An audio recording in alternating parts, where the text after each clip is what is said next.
Alright guys, Dominic here for Kit Guru, and today we are back with another RX 5600 XT review. This particular card is from MSI and it is their Gaming X model.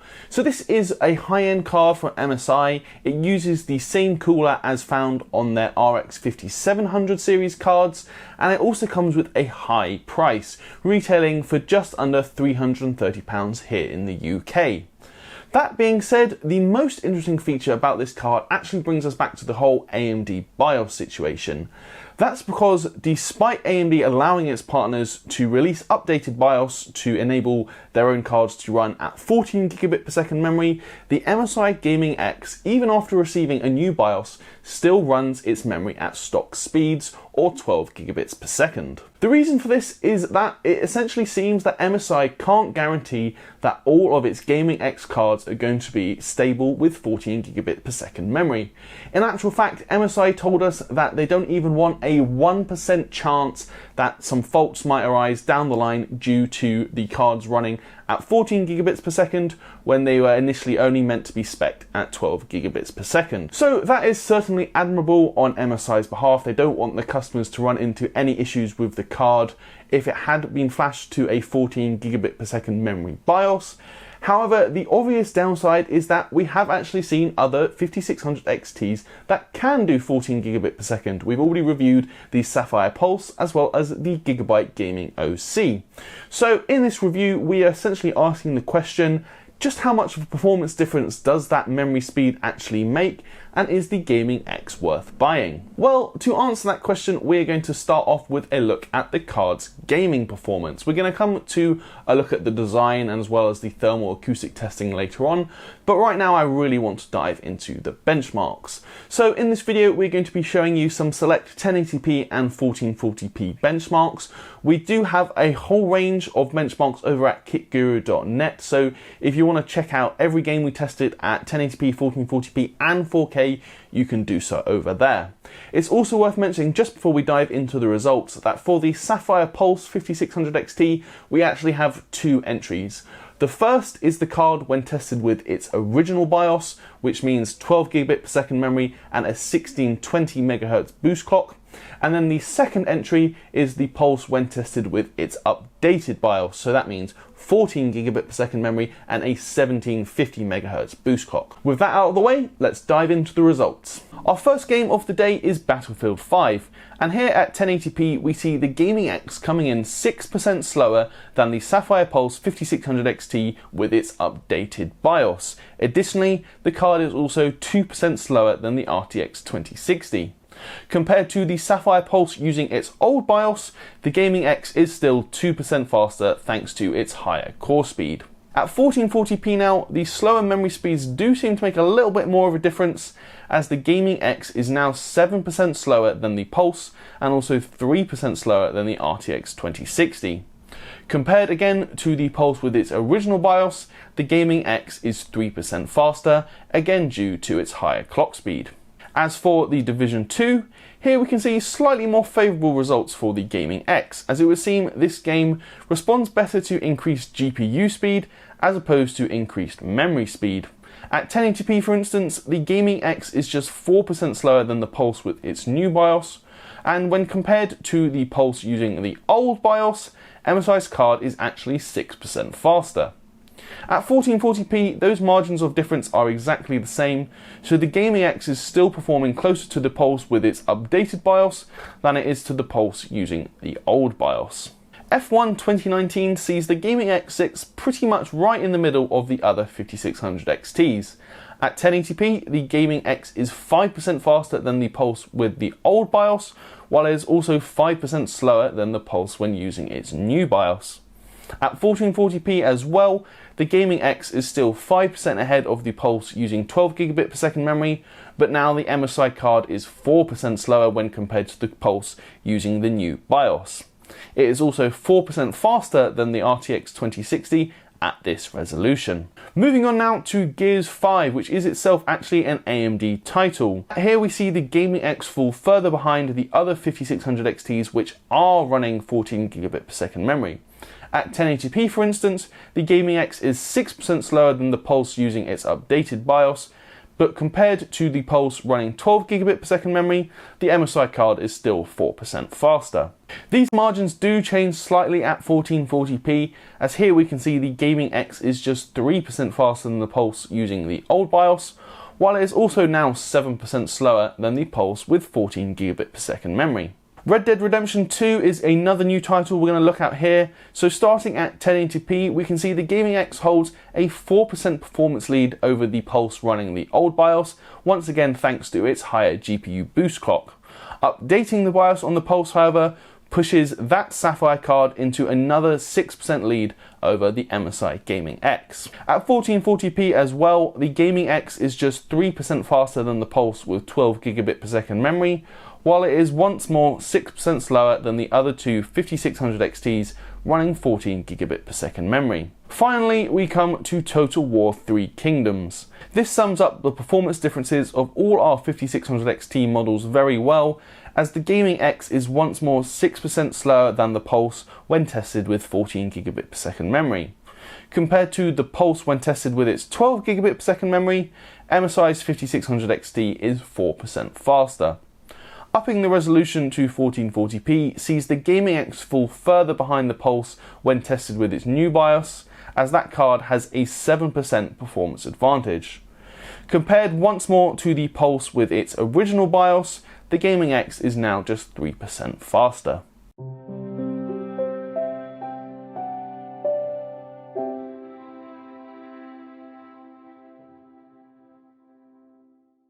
So that is where we're going to leave our performance testing for this video. Like I said, if you do want to check out all of the games we benchmarked at all of the different resolutions, you can head over to kitguru.net. But for now, I think we can draw some pretty solid conclusions about the overall performance of the Gaming X. In a nutshell, as you probably would have guessed by now from all those charts we went through, the Gaming X is actually on average 6% slower than the Sapphire Pulse when running 14 gigabit per second memory.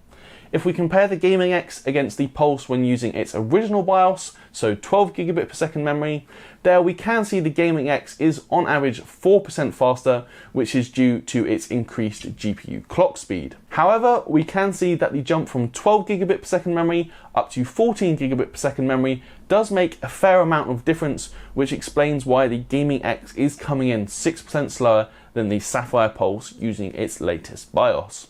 Coming in a fair bit slower than the Sapphire Pulse, while also costing about £60 more here in the UK, obviously doesn't paint the best picture for the Gaming X, but we'll come back to that in the conclusion. For now, we're going to take a look at the design of the card, and here things I think do really look good. In my opinion, the Gaming X is probably one of the best looking graphics cards I have seen over the last year. That is thanks to its lovely two-tone shroud. It's got mostly black plastic sections, but it does also have 3 brushed metal sections on the front of the shroud, which I think is a really lovely contrast, and you can also see some red accents just around the fans.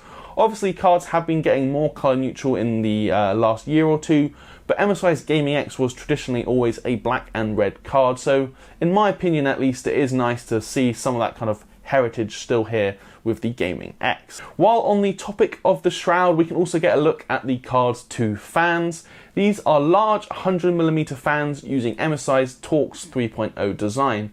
So these use what MSI calls a dispersion fan blade.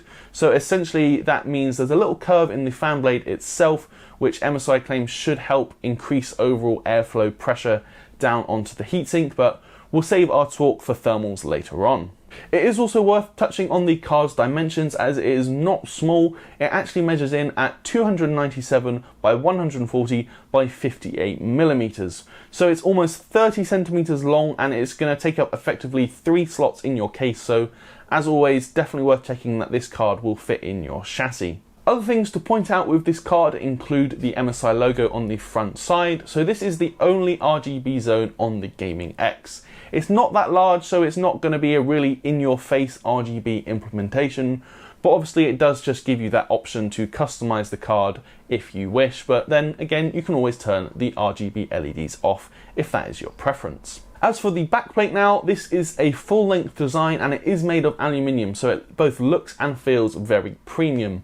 Added to that, there are also some more brush sections on the back here, which again contrasts very nicely, in my opinion, with the rest of the backplate. So overall, I have to say, from a purely aesthetic view, I do think this is a really good looking card. For power requirements, we can see that MSI is using two 8-pin power connectors. This is quite unusual for a 5600 XT. Most I've seen so far only use a single 8-pin, but when we look at the PCB, it does look almost identical to that of the 5700 XT, so that explains the additional power connector. Elsewhere, we can also get a look at the display outputs with 3 display ports and 1 HDMI. When disassembling the card now, we can see that initially about half of the PCB itself is actually covered with a die-cast metal plate. So this acts as a mini heatsink kind of for the VRAM and also some of the power circuitry. It's another 2 screws to remove this, and then you can get a look at the PCB itself. Now, like I said, as far as I can tell, this is the same as the 5700 XT Gaming X. So it's got a 9-phase VRM for the GPU and a 2-phase VRM for the memory. It's also interesting to get a look at the memory modules. These are from Micron and they are labeled D9WCW. So according to Micron, they are spec'd to run at 14 gigabits per second.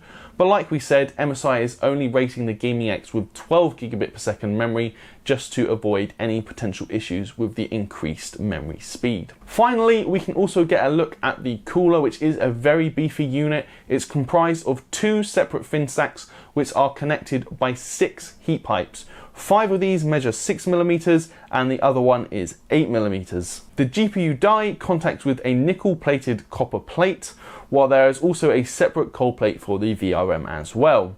As mentioned earlier, the memory itself is cooled by that additional black plate. So that was it for our look at the card and the cooler, but just how well does it perform in terms of the temperatures? Well, simply put, there's just no getting around the fact that the MSI Gaming X is a fantastic card in regards to its thermal performance. It records the lowest edge temperature, junction temperature, and memory temperature of any 5600 XT we have seen so far. Of course, memory temperature is helped by the fact that the memory is running slower than with the other cards, but even the Pulse's memory ran 2 degrees hotter before it received its own BIOS update. Simply put, the thermal results from this card are second to none. Noise levels are similarly excellent with a peak reading of just under 38 decibels on our sound meter. This isn't loads quieter than the Pulse or Gaming OC, and to be honest, all 3 cards are effectively inaudible, but our sound meter did record the levels from the Gaming X to be marginally lower, so again, this is another win for the Gaming X.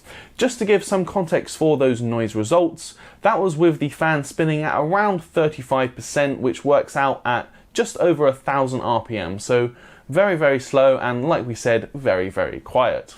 Moving on to power draw now, here we can see the Gaming X sits neatly between the 5600 XT Pulse using its old BIOS and then the Pulse using its updated BIOS. This gives us actually, I think, an interesting look at the difference memory speed makes on total system power draw, though admittedly there are also some other factors at play, but either way, total system power draw is pretty much as expected.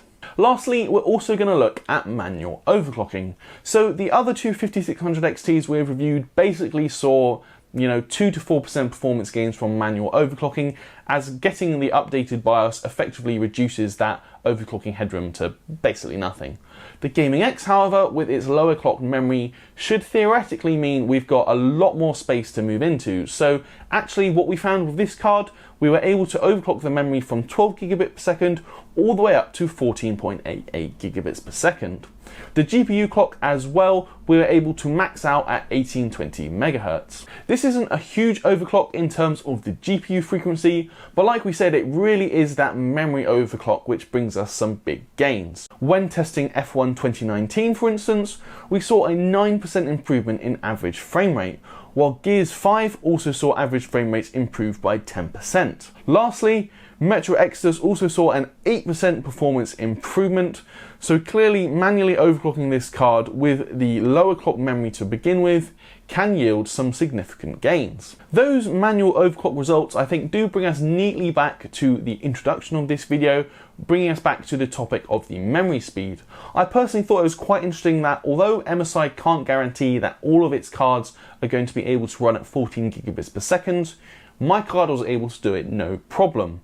In actual fact, MSI has told us they're going to be releasing a second Gaming Z card. So this is going to be effectively exactly the same thing as the Gaming X, only the card will be binned, so the higher memory clock will be no problem. So effectively, if you buy a Gaming Z, you're guaranteed 14 gigabits per second out of the box. If you buy a Gaming X, however, which is what we have here, you're only going to be guaranteed 12 gigabits per second. That brings us neatly onto our conclusion, which I think is quite straightforward.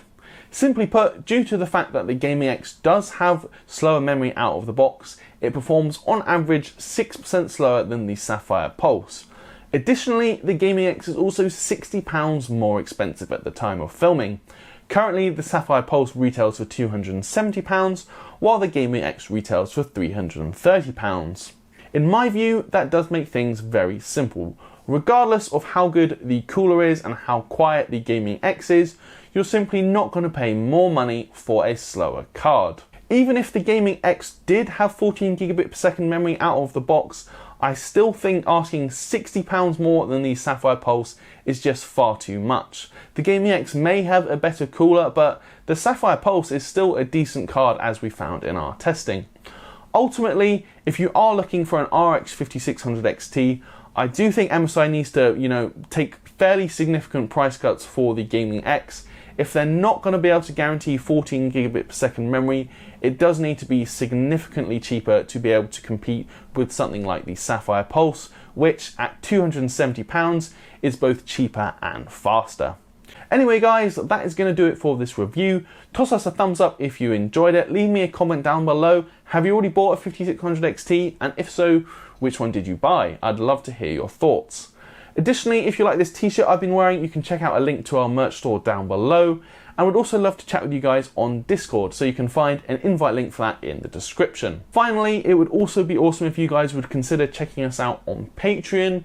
There we can offer a few perks, including access to some exclusive giveaways, and then you can also get some of our content early. Until then though guys, I'm Dominic for Kit Guru, and I'll see you in the next video.